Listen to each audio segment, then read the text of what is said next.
allocator automatically, and now there are no allocations found at all. Maybe I should turn off. I have the address sanitizer on as well. Just disconnect that one. Okay, so now we didn't allocate in memory, but actually we did. There's just the temp memory that's allocated. And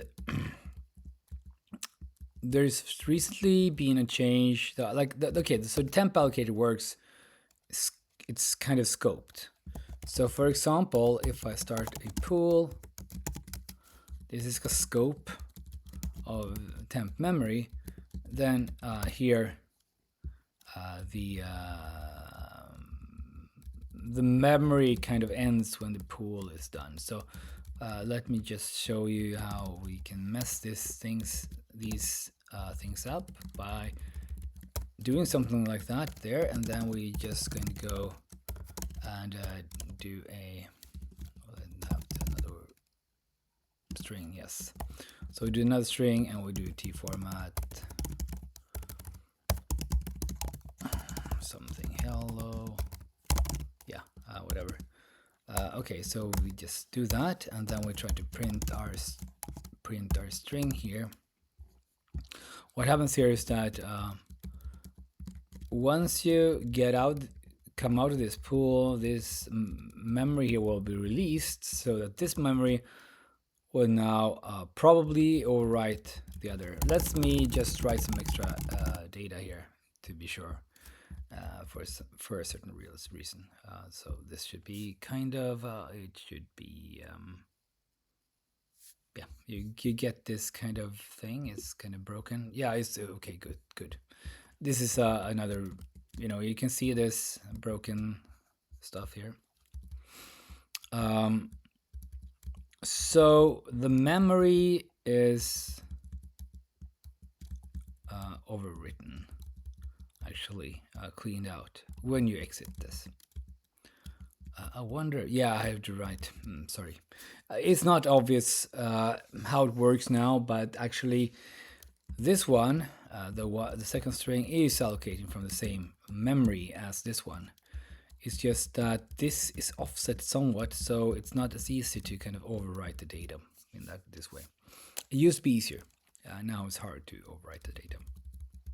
But anyway, so we have this this S here is actually a dangling pointer, and this is why we get this broken string here is a debug thing, actually, to help with debugging. So this is the scope, and then we exit. And the changes has been that before you would it would work slightly different in 0.6.8. Actually, I could pull out 0.6.8 and we could run this, but well, never mind. What we can also do is actually we can give the temp allocator explicitly. So rather than doing that, we can have it like this, and it used to be this way. So the recent change is that it's just tmem. So this should work. I haven't tested it, but it should work. Yeah, so we get the same serial allocations. We get the string here, and it's allocated in this pool. And there's a funny thing going on now because of this. We can actually look at what tmem is. So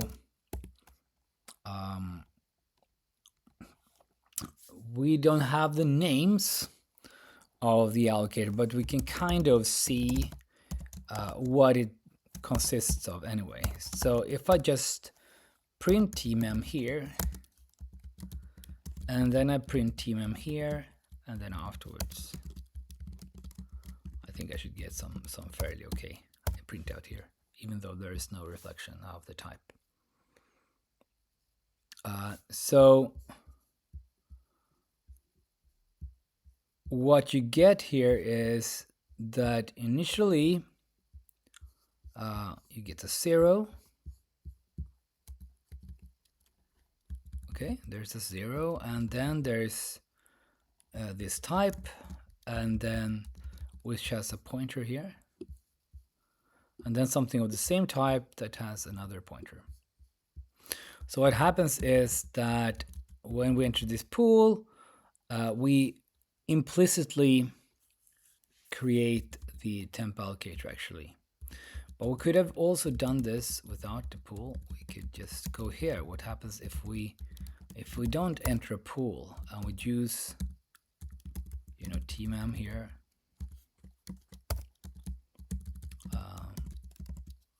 twice. Oops.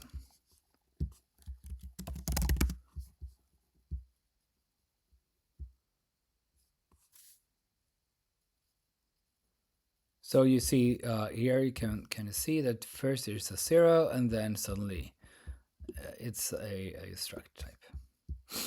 So the reason for this is that this is the change. Let me remember mem allocator.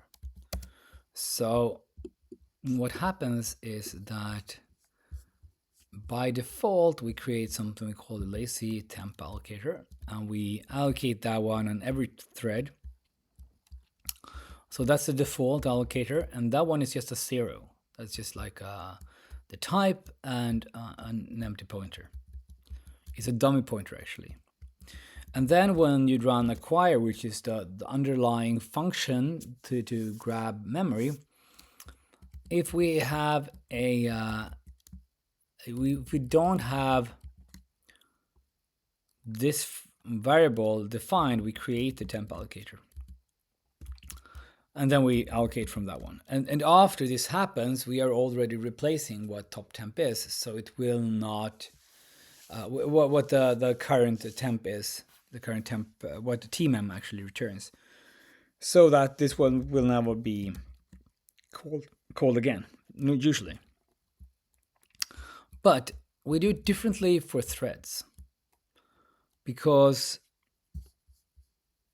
by default we will create, right now at least, we will allocate 256 kilobytes of memory. So as soon as you go and do the tmem and actually allocate anything with it.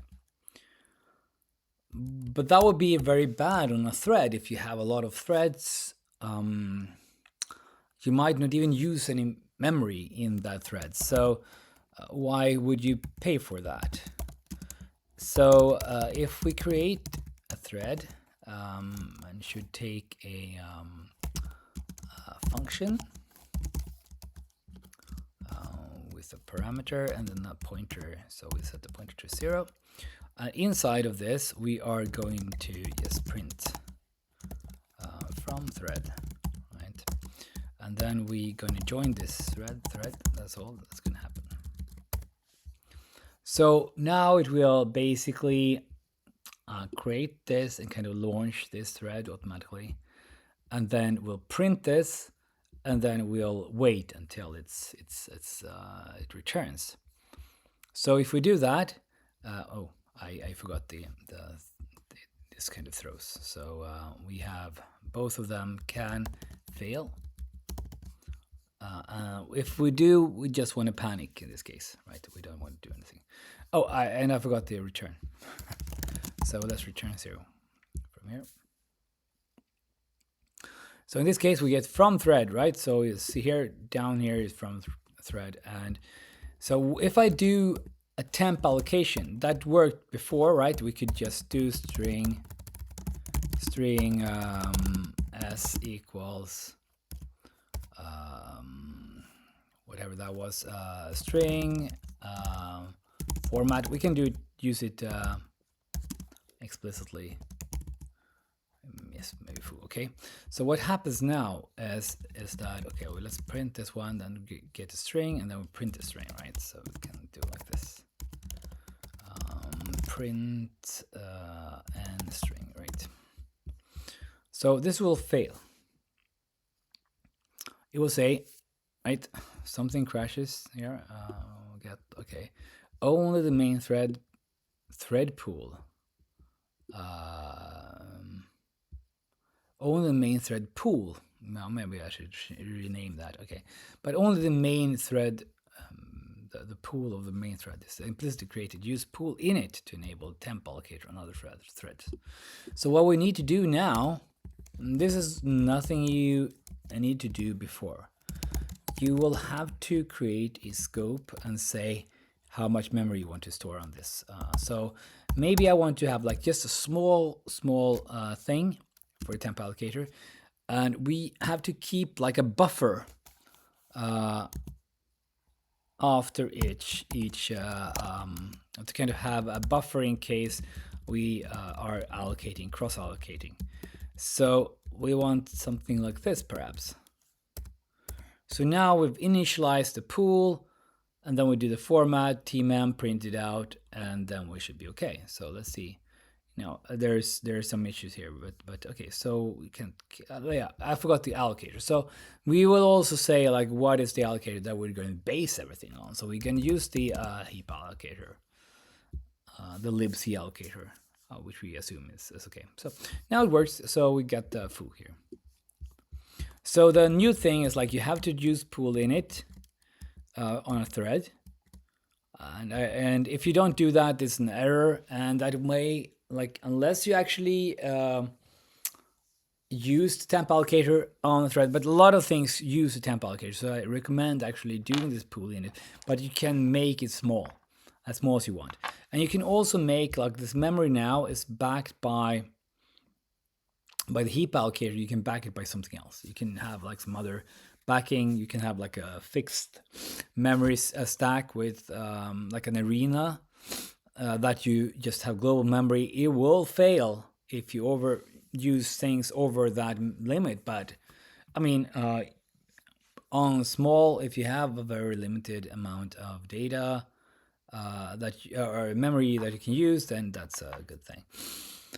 So anyway, this is kind of the now it's more of an opt-in than an opt-out thing. Like before, you could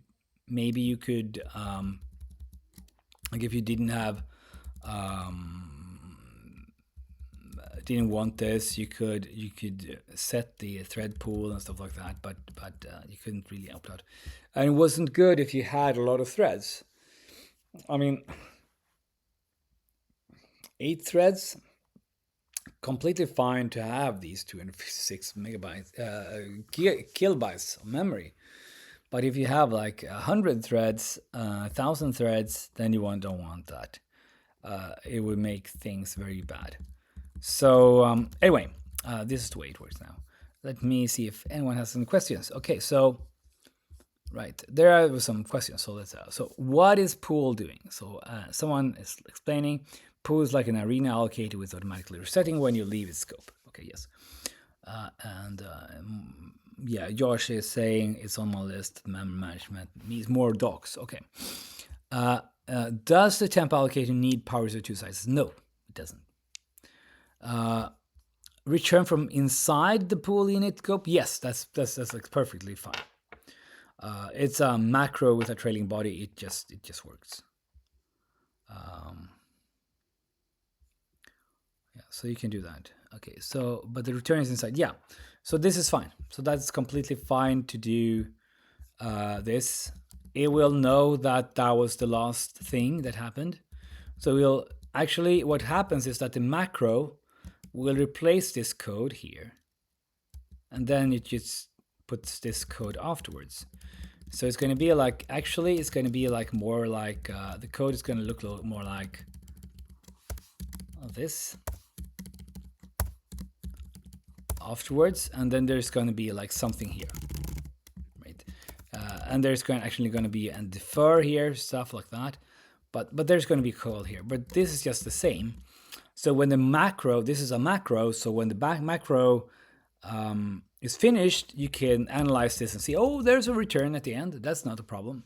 So that totally works. That's not a problem. And if you have like an early return, it doesn't matter because this will pool init actually inserts a defer. We can look at the pool init function, by the way. So let us see. Like we have this. So what does it do? So we go to mem allocator and look at the pool. No, that's in mem, I think. Mem. So we have it here. So what it will do is it will basically insert this code at the top. So what you get, like when you see this thing here, what we are actually getting is this stuff at the top, right? And then we pool size obviously will be like this replaced, right? It's just a macro, so this inline directly. And then you get this, and then was the body, and the body is just this part here. So this macro with trailing body will inline the code into this. This is exactly what you will see. So that's how it works. So it just looks like this. Again, oh, okay, that was the wrong one.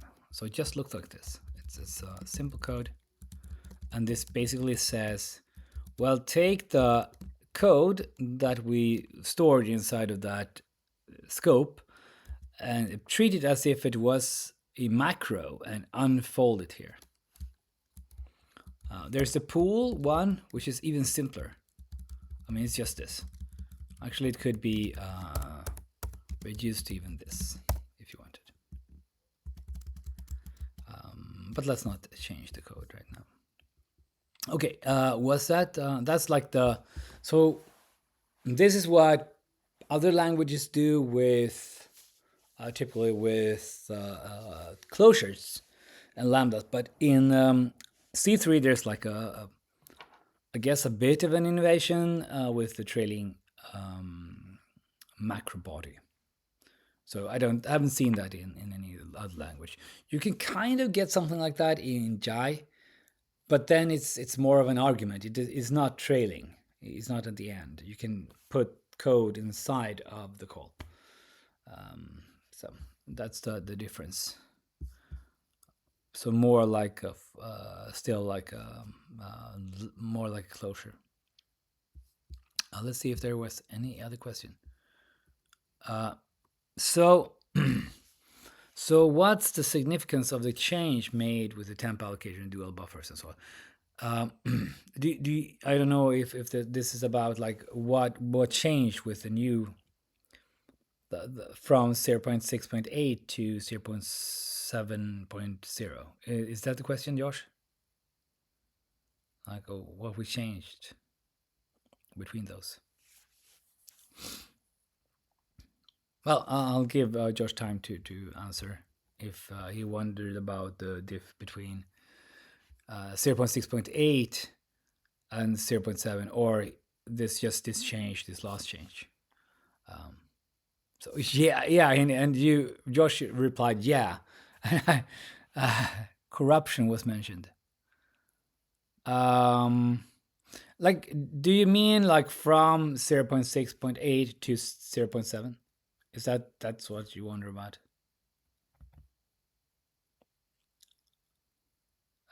Kind of waiting for the response here. Corruption was mentioned, yeah. The 0.6 the 0.7 change, the overall, is that what you wonder about, Josh? Yeah, okay, so the change was this. So there's a way, if you have so the problem with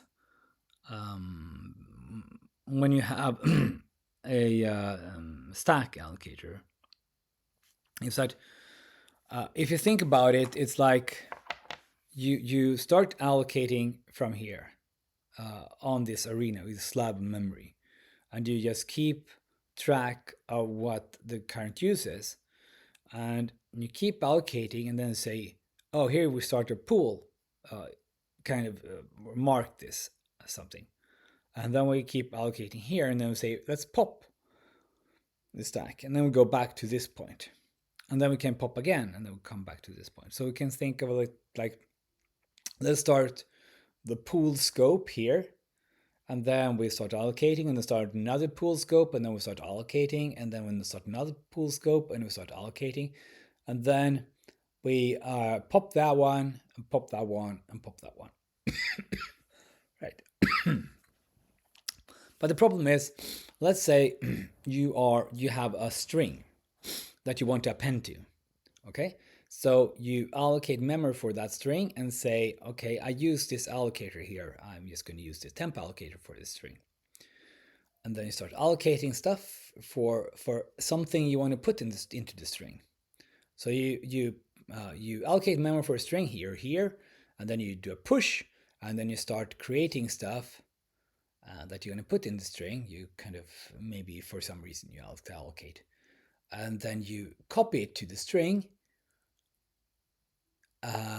this one, and then it has to reallocate, get memory to reallocate. But when it reallocates here, and when we do pop, that memory is freed. So that's the problem with one. So you can solve this by having two. So you start allocating the memory for the string on this one, and then when you push, you go over to this allocator and start allocating there. And then when it has to add something to the string, we are still allocating with that allocator. So we have two of them. And even if I have to temporarily push something and allocate something here and then pop it, if I do that before I actually write to this, it's going to be okay. So you can kind of switch between them. If you know which one is kind of in use, you can say, okay, if the current temp allocator is the one in use, then switch to the other allocator. There's a trick to it. But there's a problem with this. So first of all, you have to always communicate that, okay, I have this memory in flight. You can't use this temp allocator because I'm using that later to kind of, I'm using that. I already have that. And then if I'm writing a string here and then writing a string here and had another one, like I just have two allocators, and that means I can just have these two active at the same time. I can't have three. And for general, like if you're writing your own program, just have these stack allocators and you're using this for your app, then that's fine. You will have that control. But if you want to put that into a standard library, you need to have it more stable and easy to use. So it used to be, that's the reason why you have the pool, and then put when you started a pool, you gave it the allocator was just to switch to a new pool allocator, just tracking this. That's why it used to be in 0.6.8 you had to pass in the allocator if you were, in some cases.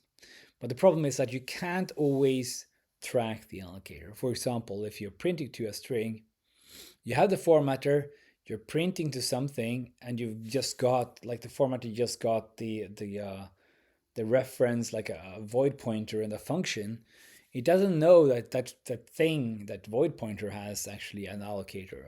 Everything just gets very complicated. So ideally, you would, like, every push you would create a new stack instead. Then resetting is like just discarding everything. Like popping is just discarding it instead of moving it down. Right? Are you not seeing me? So let me know if you have are like everything okay. Okay, so it's fine for Tuchimol. So maybe it's okay. Okay, so I hope you're following. So the problem was that we would like to have like one allocator every time you do a push. You would have a new allocator, but that would be very costly. So there's like I've tried different alternatives, and so the alternative right now, the way it works, is that When you push, well, first you allocate a slab of memory. So maybe, let's say, in this case, 256 kilobytes. And there's now a kind of a trick. So when you do a push, it will kind of reserve some memory for you, but the next part of that slab, you first like just create an arena that's this big, and you start allocating on that one, right? You start allocating, and then when you reached, when you start pushing, then you basically say, okay, this memory, everything that we have now, except for a little small buffer for you, you can keep that memory in this allocator, and this we hand over to another allocator.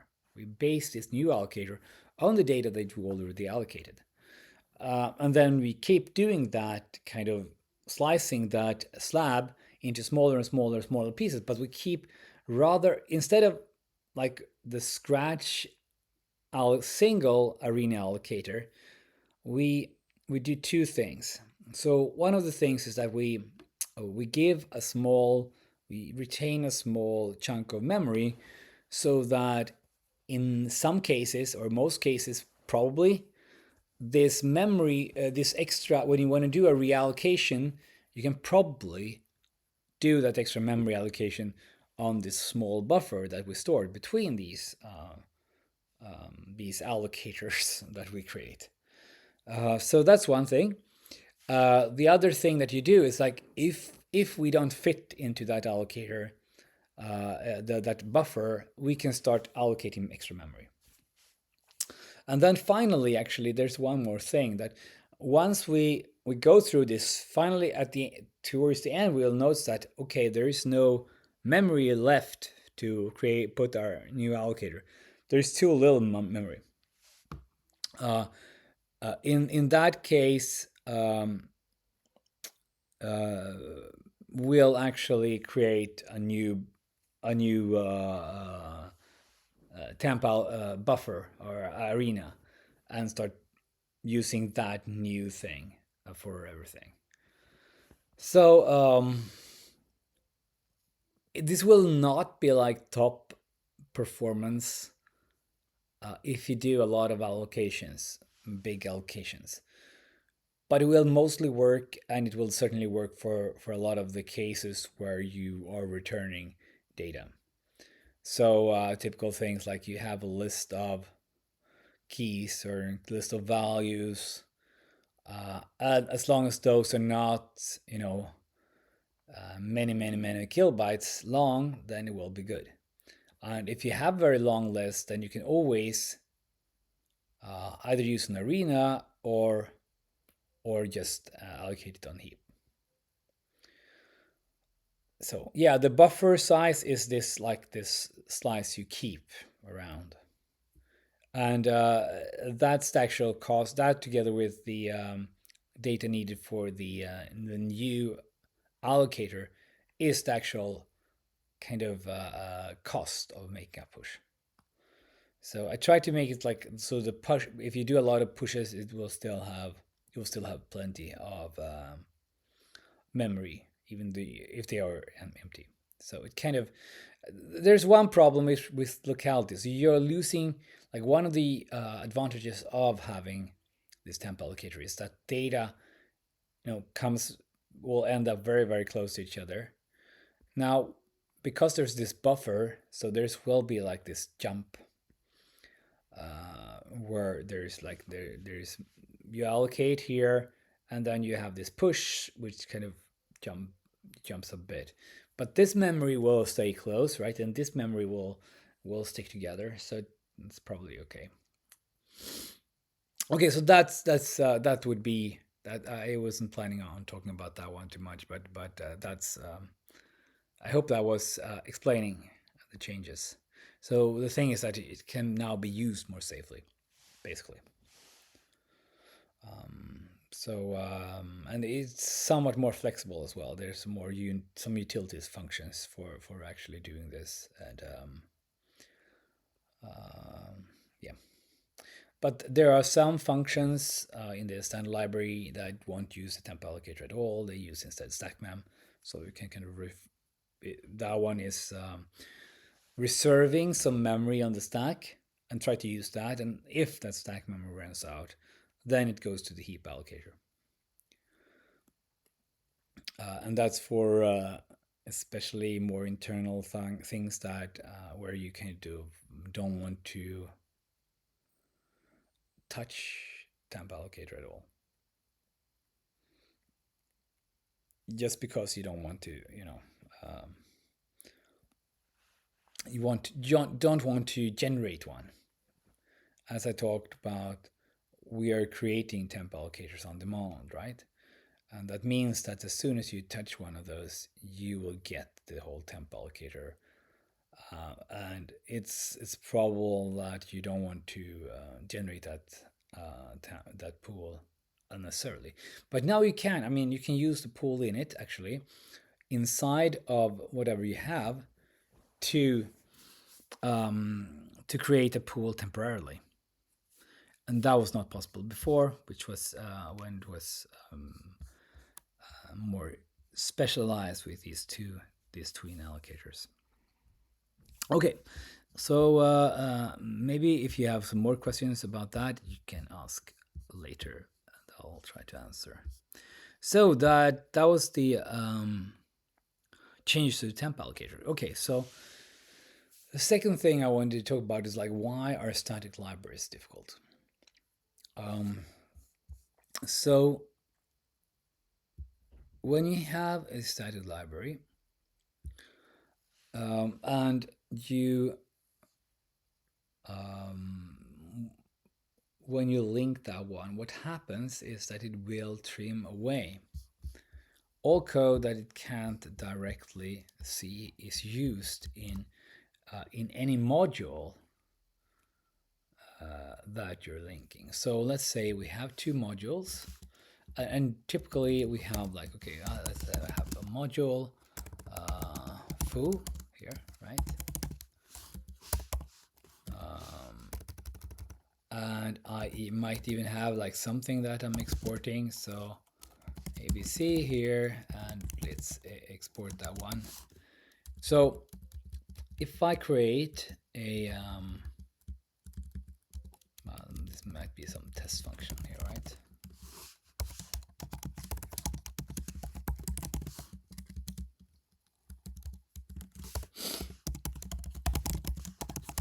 Let's say I have this.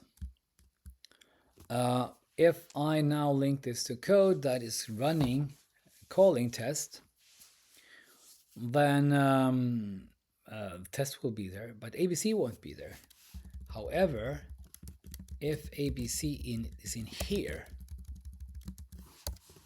now it will be retained because it's now in the same module and everything in the same module is retained. This is a problem for C3 when you do dynamic dispatch because there is no such the dynamic dispatch works similar to kind of relies on the same thing as C++ constructors. And if you know C++ constructors, if you say this was we think about this as a function instead, a class in C++, imagine this is some class, and if you had something like this, let's say this was C++, what would happen is that something like this would then run the constructor of ABC here, but normally. But if it's a static library, this won't run it unless it's actually referenced directly or it's in the same module. So in this case, if I use test, then ABC will actually be run. The constructor will be run. But if it's not in the same one, then it won't be run. So that is the problem, and you get all sorts of funny errors when you have this because the allocators are used and they rely on being having some code run, and the fact that actually the functions are supposed to work, but they don't work because they're not running, the init methods are not setting up things at runtime, and basically things are stripped. So the solution to this that I discovered was basically put everything in a single module and compile it, and then make it into a static library. That way, what happens is that since I consider it a single module, we do get as soon as we use anything, we will get all these initializers that we need. So static libraries should work, but I had a lot of problems before that actually worked. So and it's still kind of a hack. So ideally, I would like to linker to treat it similar to Objective-C, how Objective-C does it. So there's a section in Objective-C where it puts all its selectors and methods. And once you have that, if there's some special treatment where it actually keeps those even in the static library and then kind of hands them over and links with them, then we're fine. But right now it's we don't have any special linker stuff, so maybe we'll have to go completely do completely on our linker on our own, or just fork LLD or something, and then we could add that behavior.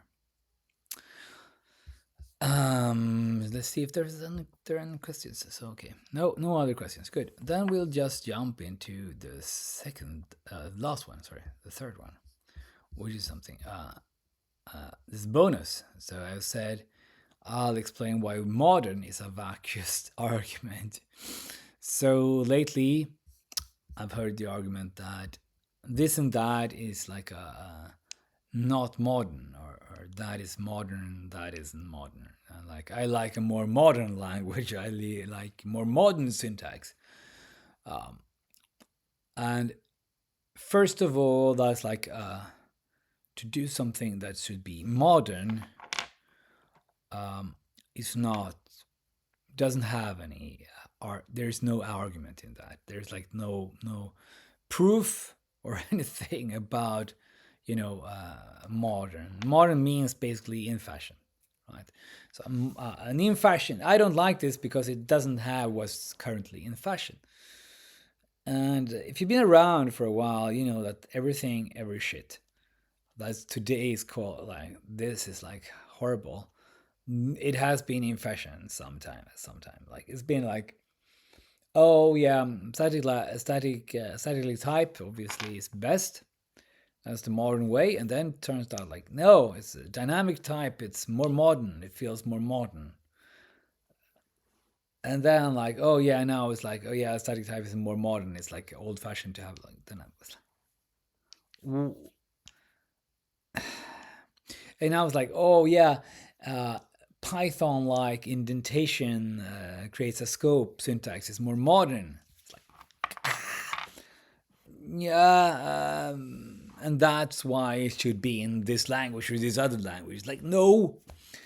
And let's remove semicolon because having semicolons is old fashioned.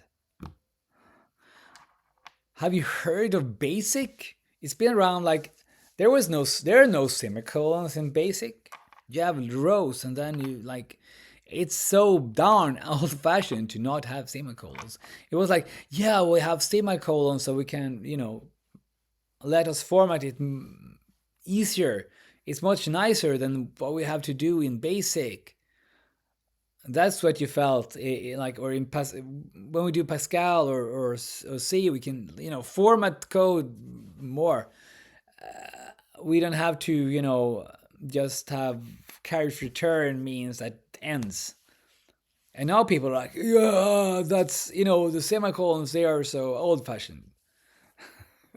It's not a modern language with whatever it is. And I guess Josh, if you're still there and can hear this, and we talk about, I'm thinking about like other things that were in regards to modern. It's not modern enough. And that's the an argument against C3 is like, yeah, it's based on C, so it's not modern. Yeah, but yeah, it's a funny argument. So never like this hype driven stuff. It used to be like back in 2000s, people were like, you can't use globals. Are you crazy? Like it's so wrong. You have to do it object oriented. You have to use singletons. Like, because a global would clearly be completely wrong. You should never do that. But yeah, singleton, that's super nice. And have you tried the singleton pattern? It's so good. I love the singleton. And we're talking about like, just for the record, it's like when the people were talking about singletons back in the days, that was not like singleton that you could actually replace or something. It was just like the globe, the singleton as in a global. And people were using that like completely unironically and saying like, yeah, you're so you don't understand programming and modern programming because you're using globals. I mean, it wasn't oh, let's have some dependency that you can some provider with the settings or anything, or some loose object that you can plug in and change for testing. No, it was just a global. But we call it singleton, and it was in the sign patterns book. So obviously it was super super super good, modern, very modern. Yeah. Okay. So yeah. So hype driven programming is so embarrassing. It's so embarrassing. Just like it's one of these phases that I guess a lot you have to go through, but after a while, like nothing says you're not particularly mature programmer as an adherence to the latest fashion in programming. Yeah, and by the way, I remember like in the mid like 2005 or 2006, like aspect oriented programming was going to be like the shit. You know, Java's there was like aspect oriented things. With Java, that was going to be like revolutionize programming. Do you remember that? Remember, you have so much aspect oriented programming today. Not that it's like the idea is completely wasted, but it's just like the idea that this is going to change things.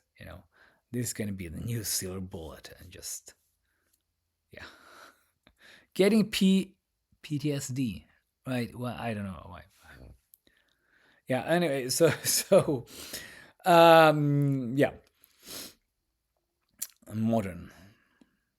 If someone says it has to be more modern, you know that they don't have no arguments. They have some preferences that they like. Can I ask something off topic? I'd love to have a bit of an explanation on the various allocations and how or when they should be used. Okay, yeah. So um, that's a good question, actually. So let's just jump into that. We can I can show you a bit here. We can just pull them out. So we have the arena allocator. We have a backed arena allocator. We have dynamic arena. We have the heap allocator. We have a libc, and we have an on stack, and we have a temp allocator and a tracking allocator. So a lot of them. An arena allocator. This is a very pure arena allocator. You just have a particular amount of data or memory, and then you can allocate until until you don't have any memory, and then it will give you an out of memory exception. Fault, I mean. Sorry, I'm getting tired here. I'm getting Java-fied. So actually, you can is actually there's actually this macro where you actually just wrap some bytes and then use that as the as an allocator. That one can be useful if you have a very constrained amount of you want to have a bounce on what you are allocating, and it doesn't matter really if you kind of if you have out of memory. If you go out of memory, that's a bug basically. That is fine. The dynamic arena is much more attractive in use. It's basically like an arena allocator, but it's just going to add new pages as soon as the last page is full. So it's going to be have like a size, but that's the size of one page and just going to allocate memory.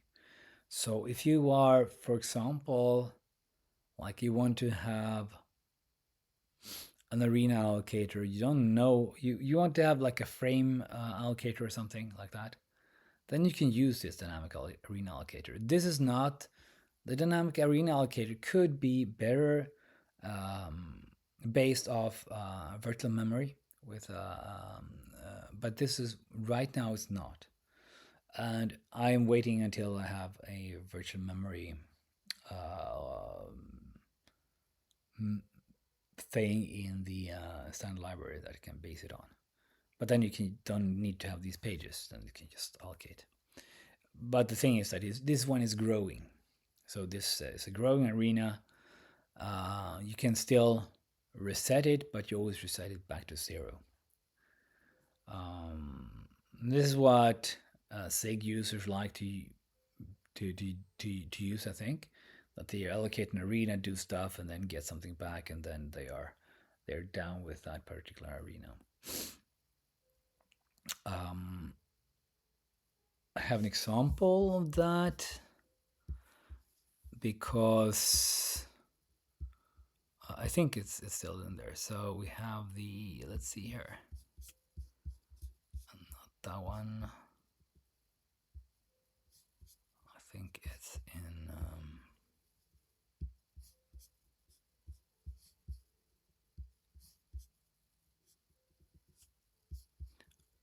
I think it was somewhere here.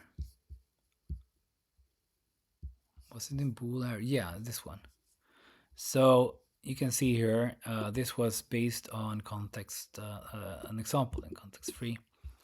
And here we create a dynamic arena, and then we size it to 1 kilobyte memory pages. And then we use memscope to kind of replace the heap allocator with the dynamic arena. And then after this, we always reset that one because we know that nothing in here is something we want to store, save. So that's a way to do it. Now, I can think of, for example, dynamic arena would be like nice if you have if you're serving web pages, then you can allocate a dynamic arena to every thread or something that's handling things, and they kind of, in the beginning, it kind of, you have some page set to it, and then keeps on resetting itself after handling it every request. So you just get fresh memory all the time.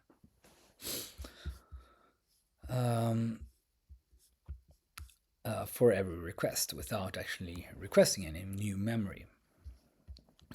And let's see, we have another one as well. Core allocators. So that was the dynamic one. We have the heap allocator.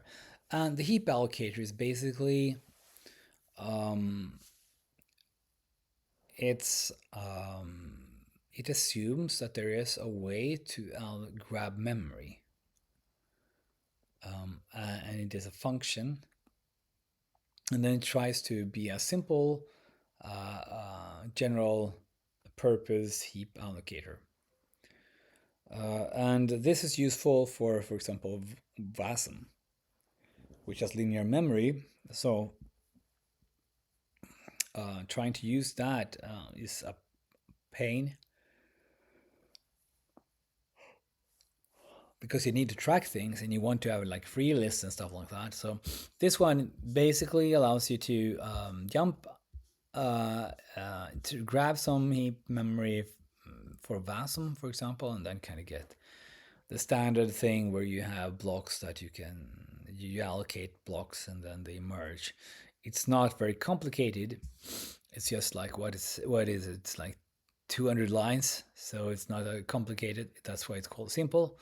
But it kind of does the trick if you need something.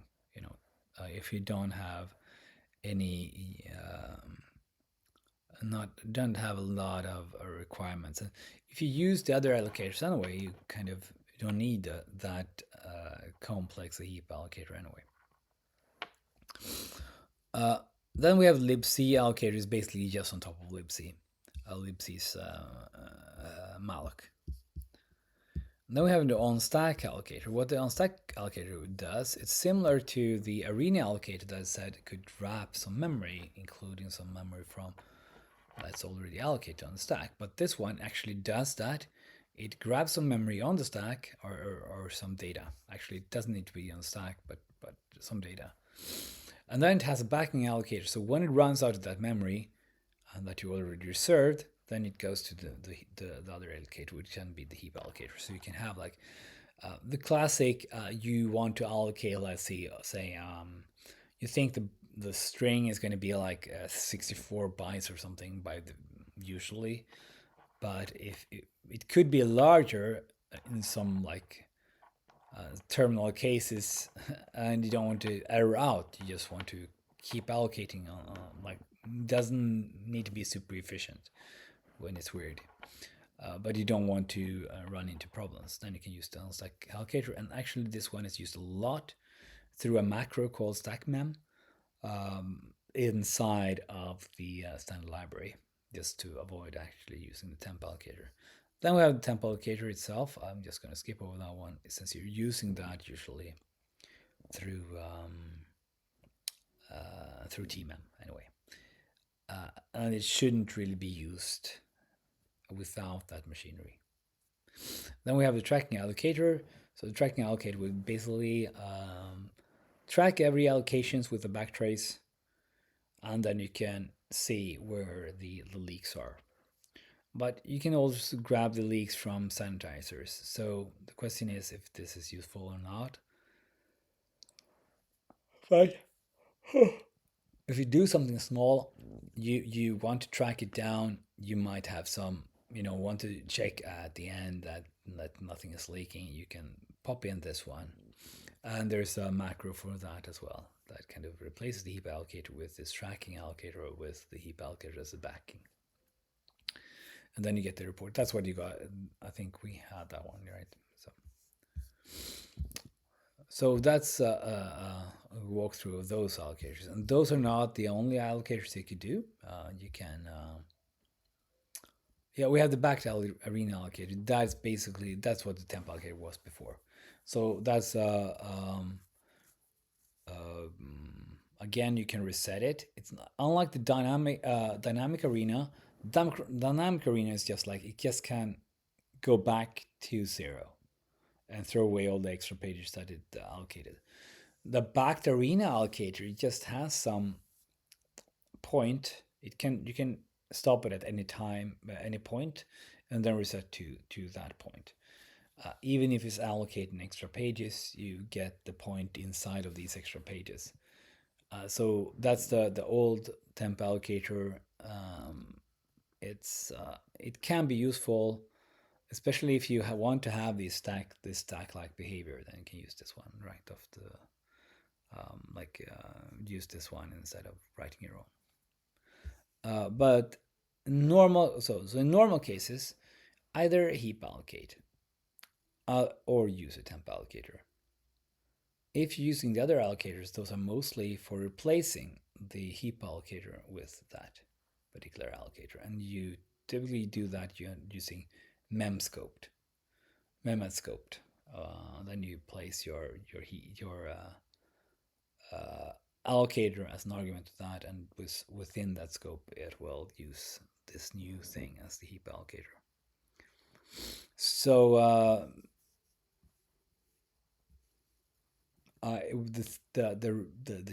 the big thing that C3 changes is that it really moves away from the heap allocator and encourages everyone to use the temp allocator, and that's not super. That's not particularly common. If I understand the patterns in Zig correct, they kind of they're like, oh, let's create an allocator explicitly, use that one, then free it. So whereas C3 is like, yeah, you already have that one, where you already, you just push and pop, and then you're done. And then Odin's temp allocator. Odin does have a temp allocator. Jaya also has a temp allocator. Both of those allocators are they are frame allocators, so they need to be explicitly reset. So you allocate a lot of memory and then you reset, which isn't a bad thing. Like that's the dynamic arena basically. But it's hard to use that as a foundation of a lot of code, general purpose code, I think. So the Odin allocator used to be a temp allocator used to be like a ring buffer, I think, which has its own problems, but it also has some advantages to the frame buffer. But if you had like a ring buffer, you wouldn't need to worry about the allocations that we talked about, like having these two. But the oh, sorry, I get like it's there's a lot of sound from elsewhere in the house. But the problem is when you can't really ever know when you're if you have just rely on this ring buffer where when you don't know when the when you can safely free memory, or when you're actually overwriting memory that's used later, and we're not doing that. So that's a problem. So you need these kind of scopes. Yes. Okay, were there any other questions? So okay. Virtual memory. Okay, so the virtual memory would mean to have a you can allocate a memory page, and then have virtual alloc, I think it's called on Windows. The C3 compiler uses this for all its allocations. Basically, it's Arena. So and the name on it's I don't remember. You can look at the C3 vmem.c and stuff like that. That's the code for in C that does a similar thing. So you allocate, and then you don't need to resize that when you're setting it up to some very very large size, but you will actually not use all that memory until you actually start touching it. So it doesn't map to anything until it's actually used. Okay, so is the heap allocator the thing we can use?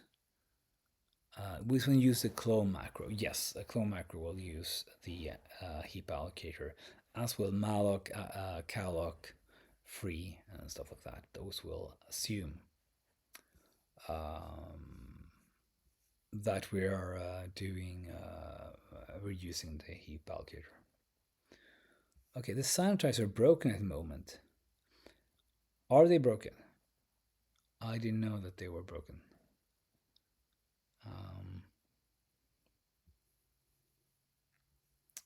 the mem allocator is broken, but not the address and the thread sanitizers. Those should be fine. Is there a slab allocator? A slab allocator, that's a arena allocator. That's the same thing. Um, so all the arenas, they are kind of all the allocators almost. Then they are reserving a slab, and then you start using that. So the on-stack allocator does that. The arena allocator does it, and so on. The sanitizer on Linux reported already. Yeah, but that would be like the memory allocator sanitizer, right? So the memory sanitizer hasn't been working. It's been like weird since it was implemented. So I think it was never quite fixed. I didn't do that code, so um, I don't remember the details. But that one isn't 100%. But address and thread should work. Okay. Any other questions?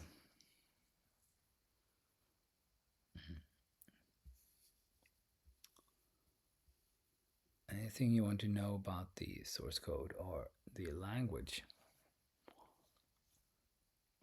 Another off-topic question, if I may, why 4 print functions? You mean why there is print n, print n, print fn, print f? Yeah. So print and print n, they are not functions. Print and print n are not functions. Those are macros. So what they do is they grab whatever thing and can do some things that printf can't do. Printf, it just takes a runtime. It takes any this any type, which is basically it will at runtime you will get the type of it and the pointer to something. So unless information about the structure and so on is stored so they are available at runtime, you can't really get the information about that. But if you do print or print n on a struct, you will get a nice representation of the entire struct. We'll do that at compile time, creating something nice for you. But you can't do that with printf because it's a vararg function that's placed into the formatter that handles it. Like maybe we could do something now. There are macros, there are vararg macros that didn't used to be that, but essentially those are very different things. So, and why is it like this next row thing and that one that isn't? Well, I sometimes you want to just print this, for example, the struct, right? You often want to print the struct on a new line. So print n is like makes total sense, and you can also use print n to just print a single line. Right? You can print, and then print n. So the print n makes sense. And why is there print fn when there's print f? Is because almost always when I print, I want to print with \n. Okay, you were away for a bit. Are you happy now with the file and path manipulation APIs? Yes, it's better. Maybe it's not perfect yet, but it's better. I was It was that was one of the first things I changed for 0.7. Um, so it was. I actually changed more originally, and then I reverted that. So, but now it's yeah, you kind of have to have the path, but now it's less complicated than before. Because usually you don't want the path. You don't want to do stuff with the path, but the path is super useful when you are when you want to do constructing things. So okay, I don't know if there's anything else. Let's go and look at the code. So if I look at the release notes, so whoops, here we go. So I've been using, by the way, I've been using now this change to type def and the new way of fault def and so on for a while. I can say I keep thinking that type def is alias, just as people were saying that they would, but I'm not sure now yet that it's going to be the same after I get used to it. But there's a good chance that that is now it might need some other solution. But then we're gonna drop all the def, so we can't have type. We can't just have fault def and then distinct. So this what people have been suggesting would be like I think they were suggesting like new fault, new type foo equals something. I was like, it could be like type make foo and make type foo. I mean, those are possible. I don't know. I'll see if I think those are better. But that's something we can kind of replace over time with 0.7. So it won't be a super big thing to have several alternatives that we try out over the course of 0.7. It's just a name after all. It's just super easy to do. I also changed this one. Maybe people were not aware of this, but it's actually somewhat useful to have this. So, for example, if you have, let's say, you have like you want to you want to turn something into Boolean, and it's actually, for example, it's something like a slice. So why you can do this, it will return true if it's empty. You can do this, but you can do that now. Oh, it actually complains about that one already. It shouldn't. It should work.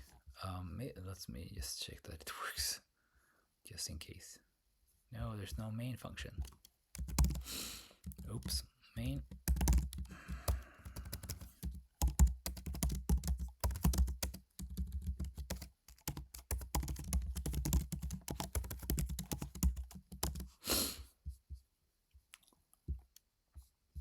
And it should give you false, yes. What else do we have? This is temp allocator. We're doing more safe stuff with printing the stack trace. Yes, this one is actually kind of a big thing. I didn't fix that for a lot of things, but before it was like if you use stackmem, for example, stackmem, and you have something like this, allocator mem, and then you can do like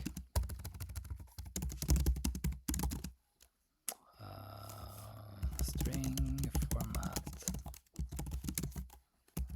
for, maybe I just not overwrite that one. It's mem, but actually it can be useful to just have mem and just shadow it there. But something like this, right? And then we can have so this one will allocate the memory on the stack actually, and have that that 1K on the stack.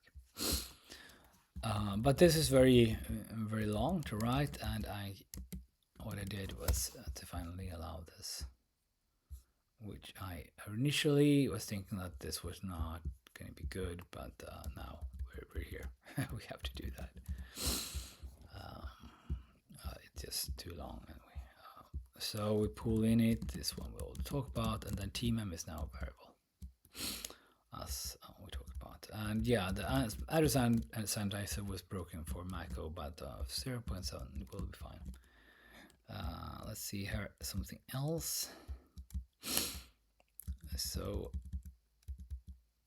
yeah, we're removing these old, node new and stuff like that. There's an exit and fast exit now. So there used to be like you have to do like libc exit. Now there is actually an exit and a fast exit for that.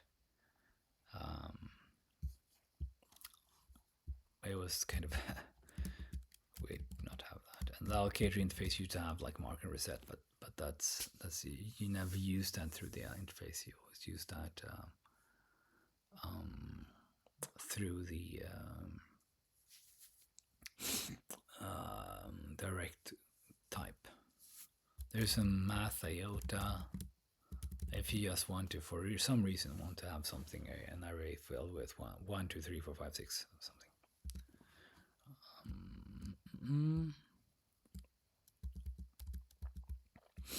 Yeah, so that's that.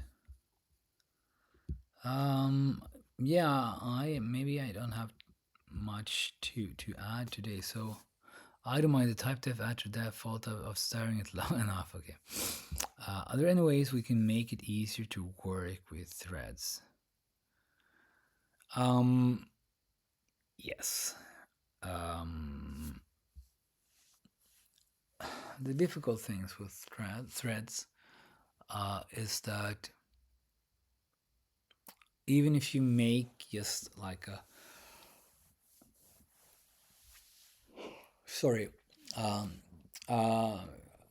a thread queue, a thread pool, that processes stuff. There are very many different ways you would like to optimize that, depending on what your workload is. So there are so many approaches here. You could, like on Mac OS, for example, you could just build something on top of the existing queues that are in there with these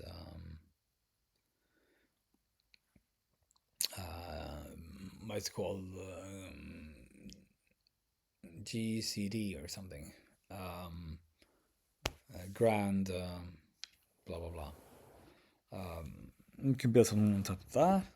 You can build things in Windows probably that already has some kind of similar thing, maybe Linux as well.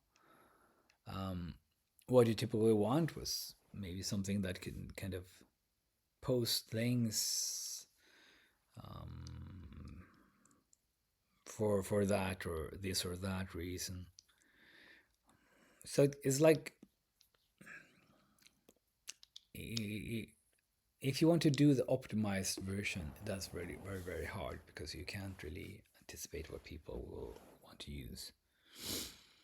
But maybe you can do something that is useful to people. But then you have to think of like what are the use cases that we want to cover. Like let's say we have something for people. Like what are the use cases for threads that you want people to handle? And if we think about like there's a request coming in because there's an HTTP request and you want to handle that on kind of a thread. That's one, like that's going to be like the thread is there, right? It just want to do some work and then it's going to go back to the pool, and we have some limit to how many threads that can be there. You probably want to limit the size of the queue because you will start rejecting things if there is too much in that queue, because otherwise you will get just will be unable to process everything anyway. So it's better to just have a quick goodbye. We are overloaded. If you like the naive solution that people do, would just not think about those things. Like they would, oh, there's a thread pool here. Let's put everything on it, and then it stops working when they do anything serious with it. So once you start doing serious things, you want to have more and more control over what you're doing. And I think that's what makes it hard, because as you uh, the thing that you're presenting or giving away in a standard library is going to be like less and less useful. So a story. Um, I I had some bots running against poker servers that were based on the same. They had the same kind of thread pool and event passing mechanism as the the actual servers, the game servers, because they just ported that part. Now, I was thinking, because like they had these new executors and they were doing pretty much the same thing, so why not use that instead? So I naively used those executors, and well, worked the same. If you have like 100 bots, we had 2,000 bots, and all of them were connecting to things and doing things. So suddenly, uh, there was like bots could, before we could run 2,000 bots, now we could just run 500 on the custom one was so much more low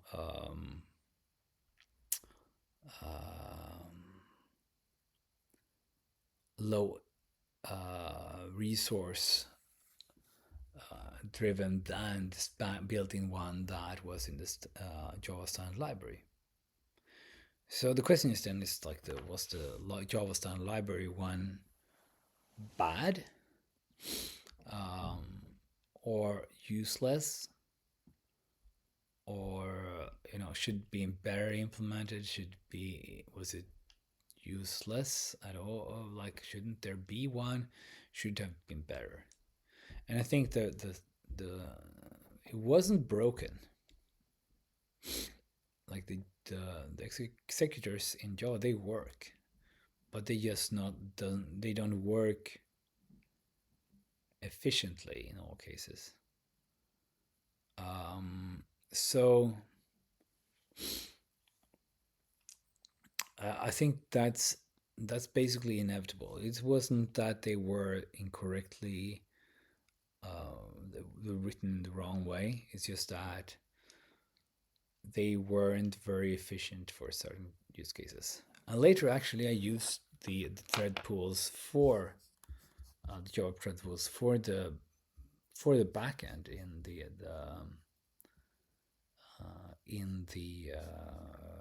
servers. But in that case, I was just using that because we were having, like, we were trying to communicate to some other system, and there would need to be a queue here to because it was have to be a synchronous, and we had to. It didn't really fit into the model that we had for the rest of the system, which was very asynchronous. So you want to take this kind of asynchronous thing and put it onto a queue so it could do like a synchronous bridge, this communication, and kind of work.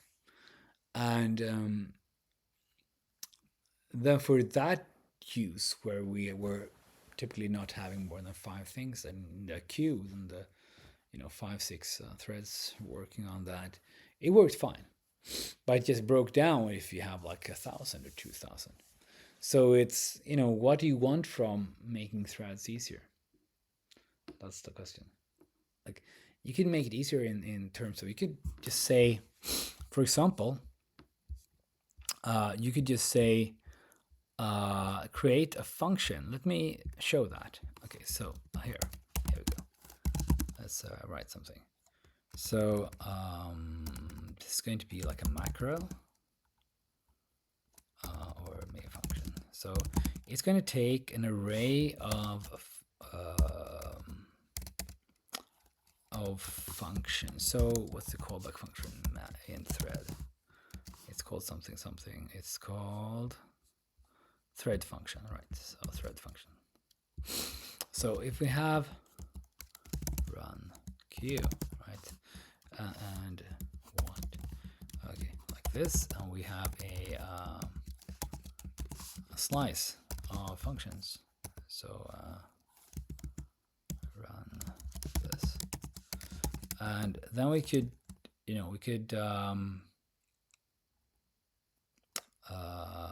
put this. Let's recreate a pool, right? And we have our maybe our we can have arrays. This is something I don't think people are using much, but there's actually maybe just this. So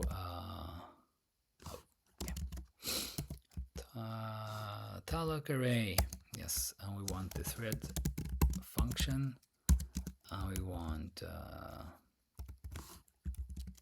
how many? We want as many as there are on this. No, not sorry, one threads. Right, so now I have a list of threads, and they are allocated somewhere. It doesn't matter. And then I can go, for each t, we have to have the address of it, and then on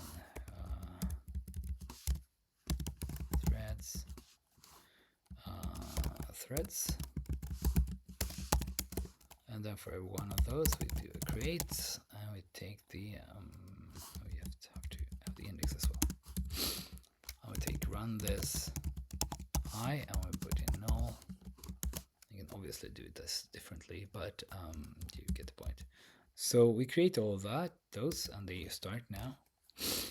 And then after that, we're just going to go for all of these again, and then we're going to join those. So t join, and they can throw. So let's just throw like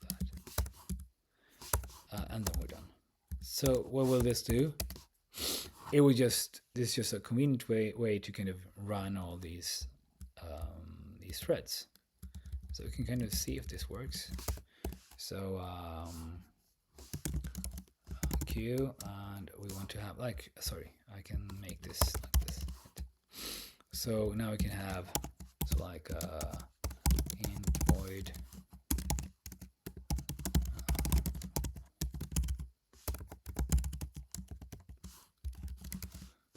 that's one thread, and then we have another one which is we have just do like this short syntax, and then we have another one which is saying by,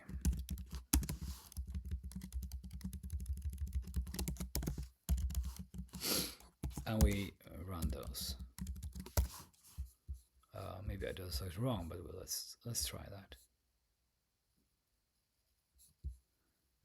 Okay, you can cast void. Yeah, sorry, we forgot the 0, so we can't use this. Right, how can we do this in a good way? Okay, we can do like this. Or 0 or 1. Just being lazy here.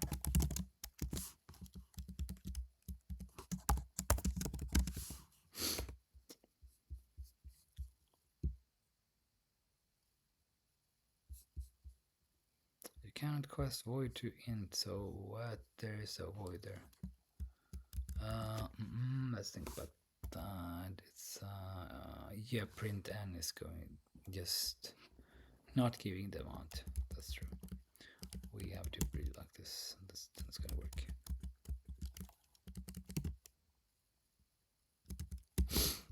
Just being lazy now. Right. So we below. Oh yeah.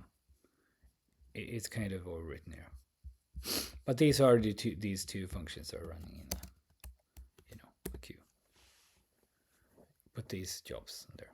So we could call this like you could put this in thread, so you can have like thread run queue or something. So those helper functions.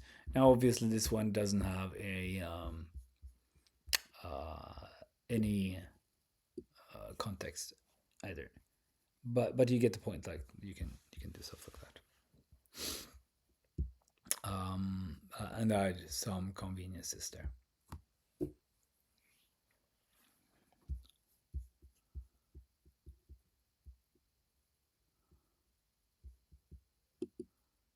So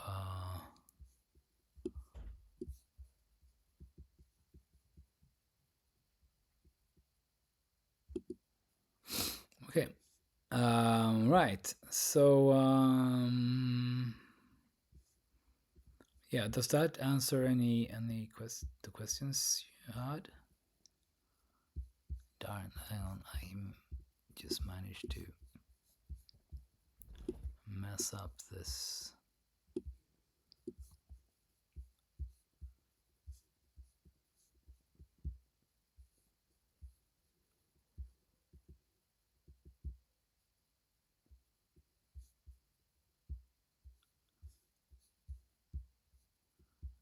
There was this person there. Okay.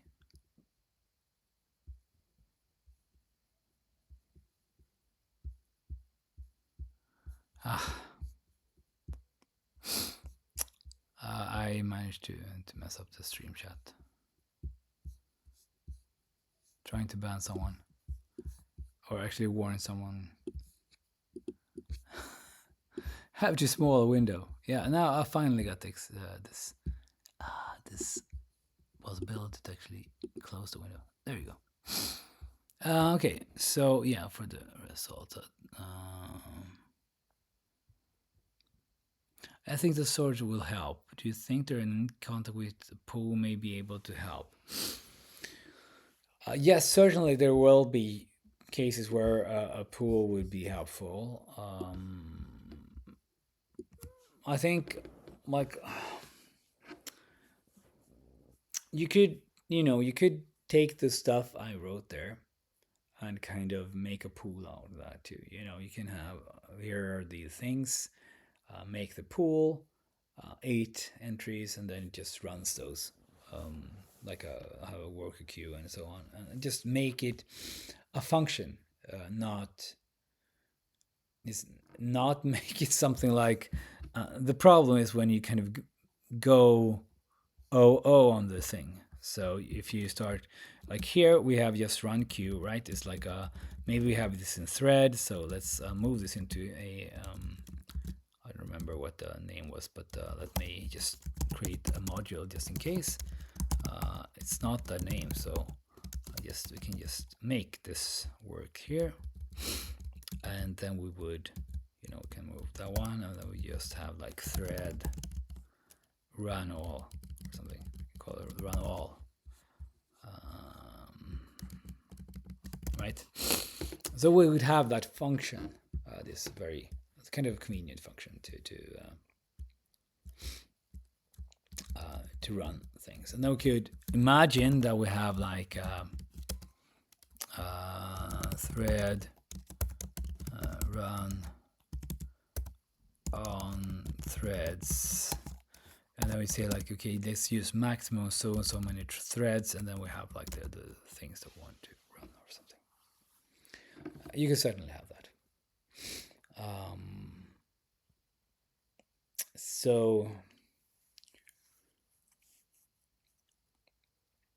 I think that the biggest problem is that we're not able to kind of you kind of if you want to do something, you kind of have to do some heap allocations just to keep some memory around when you run the threads. That's the biggest problem. And then it's hard to clear that memory. But yeah, you could certainly do things like this, right? I mean, it would be useful to say like let's run on as many threads that you as you have cores, or one less, like number of cores minus one, something like that, and then just runs these things, because then you can do easy parallelization. Parallel.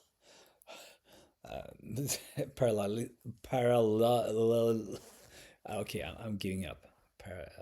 Do it more in parallel, right? So, for example, I mean, if you have something like this, we can just make a global right here. We can make a static foo, which is like it's going to be like calculate something, and foo, sorry, foo. And since that one is a static, I think maybe we'll put it outside here, right? Otherwise, it's going to be like messy. So in here, we have this thing, and let's like assign foo to that, or plus foo, right? Something like that. And in this case, we will just also do like foo plus equals, right? And then we can eventually print that sum here, foo, whatever that was, right? So if we imagine instead that foo, rather than foo being okay, I forgot that. So let's import the entire stand library. So in this case, for example, like you get 8, right? So it would be the characters printed. Now, of course, this is not safe. So we could have like would have to do atomic store to make it work. But you get the point. Actually, it would be like you can do this. This is fun. So we could make an atomic int, right? Which is foo. Hang on, is that 0? Is that going to be fine? That's going to be fine, right? And then we are going to have atomic. I always forget about this. So we have the atomic load, we have atomic store, we have atomic add, right? So we have foo add and this thing, and then we have foo add and this thing, and let's see what we get for errors, because we'll get some errors, I think. Yeah, you can't cast that one. How do you set that instead? Yeah, you set it as the type data, so we have to just do like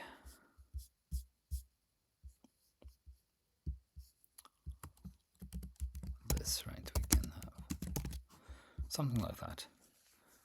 It can be, you don't need to initialize it actually, but okay, foo, and then we're going to get data here, since we're safe anyway, since we're using this one, so it should be fine. And then we get 15, and probably because we're doing this inside of foo, we're also getting these not mixed up now, but that's because of the locks due to inside of add, I think.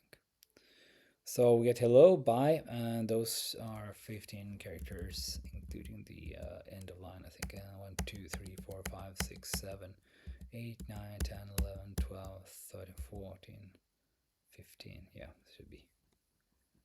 So 6 plus 4, 10, 13. Yeah, that's correct. So rather than being an atomic, it could be something else that is atomic, and you would then be able to store data like that, right? So you could do the work, spread out the work and stuff like that for benchmarking, for example, for benchmarking games where you would distribute these. But again, like this will be, in this case, it just creates those threads, um, and there is no thread pool, so those threads are not working or being they have to be started. Sometimes that's good, sometimes it isn't. So yeah, I think yes, these can kind of get people up and running quickly, something like that. That's like the only thing I would really want to offer people, and then they have to build stuff because you can't really build, like, if you build something for a web, for something that is going to be a web backend, and that's going to be a very different from something that's going to be like something event driven, even if it's just a game, right? So if World of Warcraft, kind of a system, like handling that world versus serving web requests, those are different. Those are different requirements. Like going down into the database, maybe like you get the request, going to the database, fetch some stuff, and come back, right? And you want to have, then you usually put that this, a lot of that multi-threading is actually in the framework that does it for you, and you have some async stuff to grab things from a database maybe, and here's where people want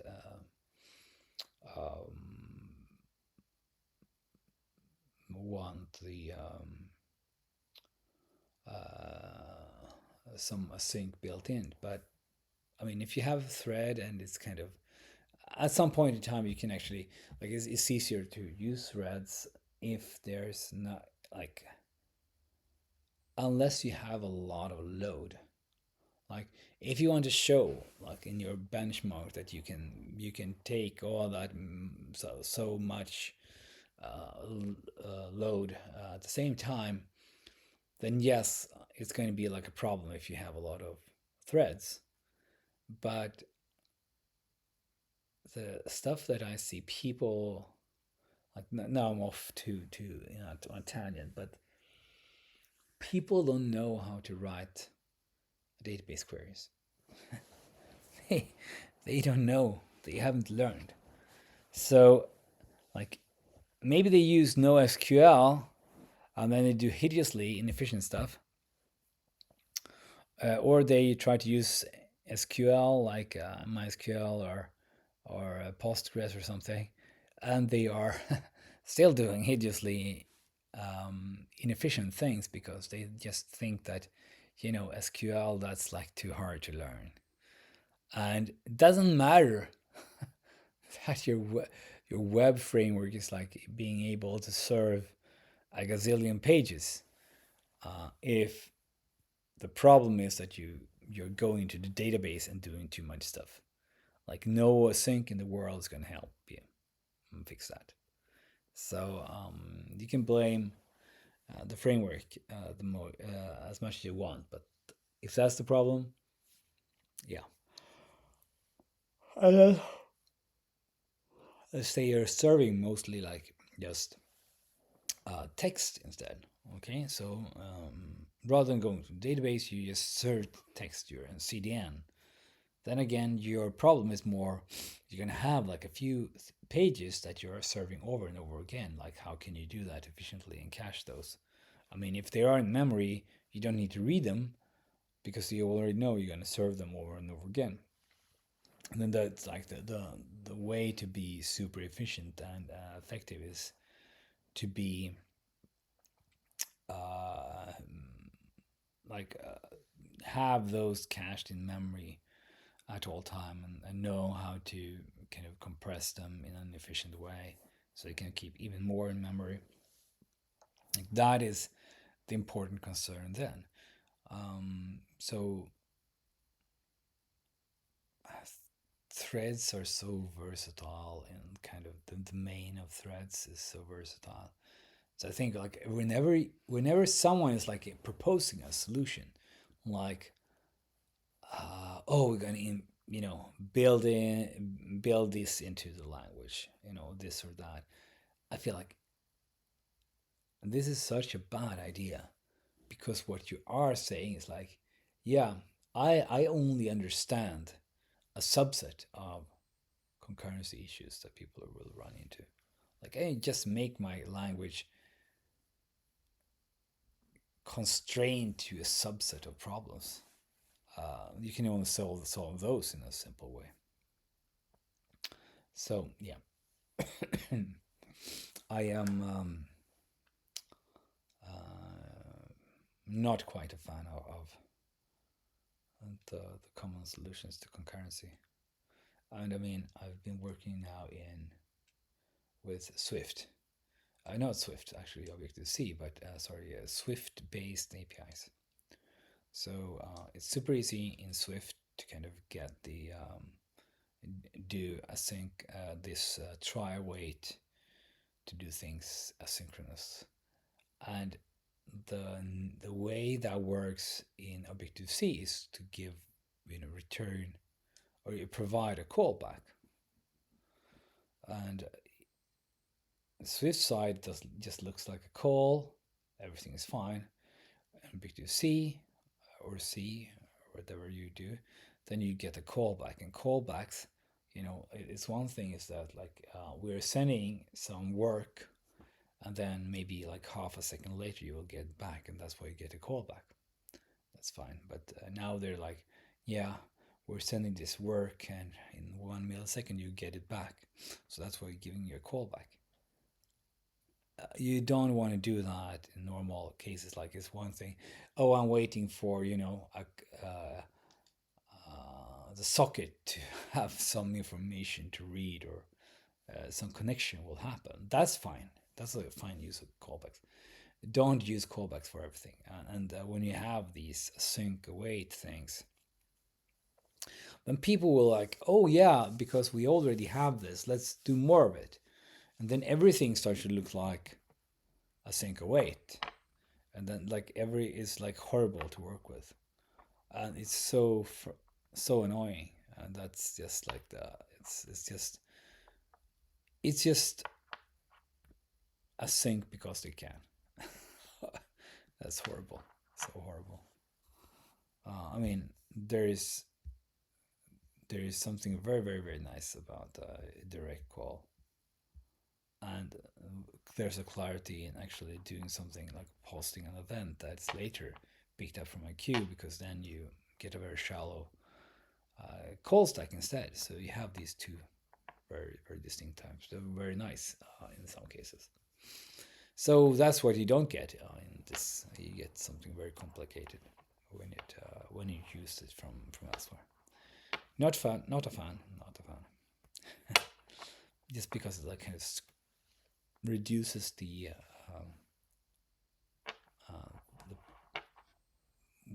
the options you get. Okay, I'm just talking now. Okay, so let's see. Would the thread have to clear the memory inside of their function?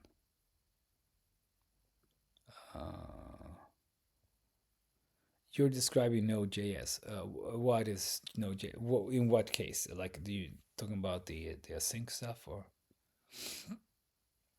And probably, I mean, um, kind of, but I mean, I don't care about like what Node.js is like, because that one is doing. It's tried to be like that's originally like serving pages as a backend, right? With JavaScript. Async stuff in callback, yes, but I mean, what did people expect from using JavaScript as the backend language. It's I mean, this is kind of, it's very nice to have the same language for both the back end and front end. That's very convenient. But it's also very lazy. If you start with the front end language and then like decide that the front end language should be the back end language, that's very lazy. And that's why you get Node.js. And then people think like we don't need to learn anything else. We have JavaScript. It's good enough for us. But yeah, I mean, you can probably write really nice Node.js stuff, but you have to be principled, and the people mostly aren't. Uh, but yeah, I mean, the web is a special, actually a very special case. It's like just like a compiler is a very special case. The serving a backend request is a very special case. It's not like writing a kernel. It's not like writing a compiler. It's not like writing a normal app. It's not like writing a game, right? It's Node.js is a web backend is not like anything like that. So you get a very special kind of style that kind of diverges from everything else. That was happens. And then you get like the solutions just for that domain, and those solutions will be tailored to the language that you have and the restrictions, constraints of that language. And then you get Node.js. Very fun. Yeah. Okay. Anything else? So I really would like to make it easier for threading, yes, but I'm not sure like where exactly where to put that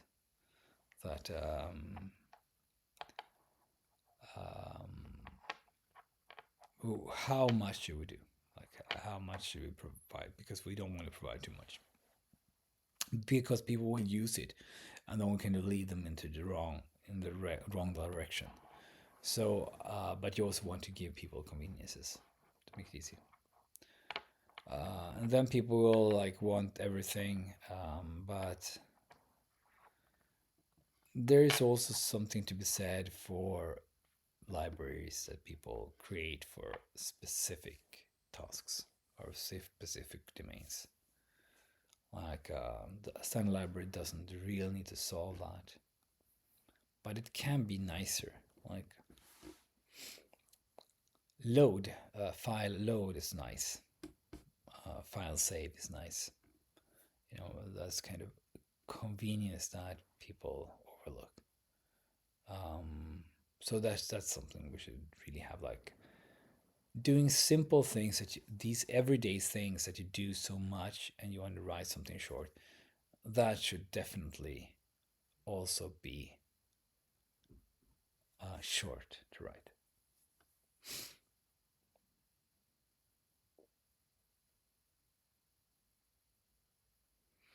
Solutions optimized for specific use cases. No, well, I think it's hard to do too much because you have to know the domain very very well um, to write them. I know some of the domains.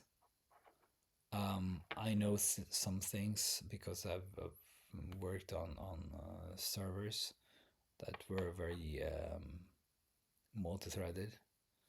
So I know some things that you want in some cases. So you don't always want the same thing, and that's where the problem is. So I'm actually working on maybe I'll add a simple kind of event handler loop thing. I don't know if I can write it well, but maybe I can. Maybe something like that. Um, that would be useful for writing some like typical event-based backend or something. Uh, it would be more for demonstration purposes than thinking that this would fit everyone's use cases. It's nice to kind of, if you look at something as some framework for games, especially very small ones. What I'm struck by is like how practical they are, right? Because we just want to do something like read the read the images. You have the images, print the images, right? And you want to load something, load a text file, load a save a text file. You don't want to have like all this extra fussy stuff. You just want to do the task, and I would like it to feel like that when you use the C3 standard library, that it kind of just gives you what you want. And you also get that in some scripting languages. You kind of get these functions that just do whatever you're doing like 99% of the time. And this was something I talked about, I think, elsewhere as well. The kind of you go through Java, and you can load something from a file. So you get like you have a file, and then you have a file input stream, and then you on top of that you get like a buffer input stream, and then you get the reader, and now you have this buffer, or you have the reader, and then you have the buffer reader or whatever. You have all these things, and then you finally can read stuff line by line. And they read line by line and store something in like a um, um, yeah, somewhere, and then you finally have your text file or whatever. So very convoluted. So you could just write a function that just, okay, let's load it and get this data, and then you can just play with that. So those features are very useful. Like these shortcuts, these utility functions that seem to just basically smash together three functions or something. But since using this single function over, when you do it like after a while, maybe you use this function in 20 places, and then actually that's a saving to not having to write like these chains of three functions all the time. And was something I thought about. Basically, I actually thought about that when I was looking at the advent of code solutions for Zig. So I had like the Odin ones and the C3 ones and the Sig ones. And what happened with Zig was that usually there wouldn't be a convenience function for things. So people would go through, they would mash three or four functions together and get the result. Whereas for Odin or C3 it was just like one function. So um, Zig is not doing this, I think, but it's not like to rag on Zig. It's just that I felt it was much nicer to there was like this contrast, and like how much code you would have to write for a single task, right? And I was thinking like people would do that thing, like these three steps or four steps. They would do them like for every advent of code. They would always like have these three things together in order to get this result. And then eventually it kind of gets this repetition allows you to kind of have sometimes some typos and so on. So it kind of costs you in the long run. So the cost of having that um, extra function in the standard library, because everything costs, right? Having more is actually a cost too. It's the cost, the benefit outweighs the cost when it comes to having these convenience functions. So it just makes it so much more friendly when you don't have to you can load a file. You don't have to understand how loading files, like in Java, where you have to understand, oh, I want to load a file. Yeah, the first thing you have to understand that there are streams in Java. Yeah, so streams, and then you have to go into each other, and you take one stream and you put it in the other stream, and you have to close them and blah blah blah. I just want to read this thing. Yeah, so that's what you're trying to avoid. So with um, with threads here, like look at where can we put like, yeah, I do this, like when you want to use threads, I tend to use this pattern over and over again. Then that pattern is certainly something we can take and kind of make a function for, or maybe like a few functions for, so that people can do them easily. But we are like the what we want shouldn't do is kind of think like, how can I make threads simple? Uh, I don't know how people use them, but let's say I do this and that. That will surely be what people will want to use. So that way, it's a bad way to construct an API, and this just leads to bad and useless stuff. So that's the one what I want to avoid, which is why I kind of like a way avoid adding things that I haven't used. But I really, really recommend people who are writing code and find these patterns, things that like, yeah, I want to do something, and this function didn't exist in C3, so I wrote it. Please contribute those things to C3. That's like super useful. That's something that you used and you wanted and you thought it was good enough to actually share with others, then probably there's this use case that others will run into similar problems as you are. Then this is solving something for them, and it's just you can share that. So that's a good thing. That's going to be like people will going to be happy when can discover that.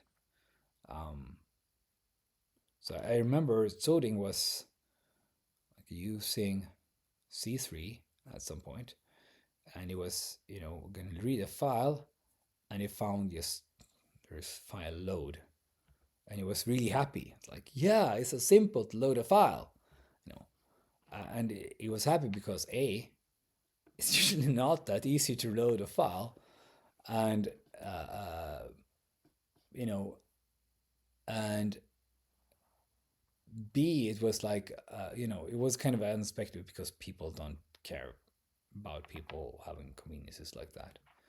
And I was looking for like, is there a save? And I didn't implement that. But when I heard it's like, yeah, file save, that would be awesome. So I put that in. So we have a file save. So it's very easy to load and save files. Thanks to that, that's like a obvious use case. You can load and save files, and you probably should have like that for JSON. The JSON files, even easier integrated. I mean, the JSON that we have now right now is like very. It was written very early on, and some things are kind of experimental. So maybe that could be improved a bit. So that just people just convenient.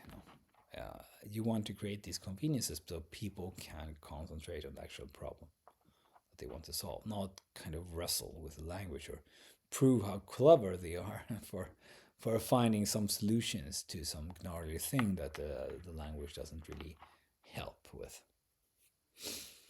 Okay, any other questions? I think I'm just mostly preaching now. So no. So I guess we can just say goodnight now, and I hope you have all of you have a great evening or whatever it is where you are, and have a great weekend. So thank you for listening and watching. Thank you.